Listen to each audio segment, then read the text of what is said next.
నమస్తే అండి. మరుగుమందు తయారీలో ఉపయోగించే మరుల మాతంగి కాయలండి. ఈ యొక్క కాయల్ని మనము మరుగుమందు తయారీలో ఉపయోగిస్తాము.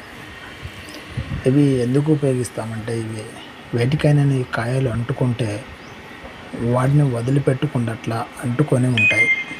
ఈ విధంగా ఒక మనిషి మనతో సహజీవనం చేస్తూ మనతోనే కలిసి ఉండాలి, వేరే వాళ్ళతో కలిసి ఉండవద్దు, జీవితాంతం అతను మనకే సొంతం కావాలి అనుకున్నప్పుడు ఈ మందు ప్రయోగం అనేది మనం చేస్తాము.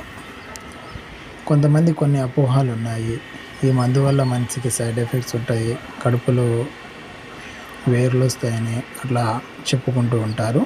అయితే మనము ఇచ్చే ఈ మందుతో మనిషికి ఎలాంటి ఇబ్బంది కానీ ఎలాంటి ఎఫెక్ట్ కానీ ఉండదండి.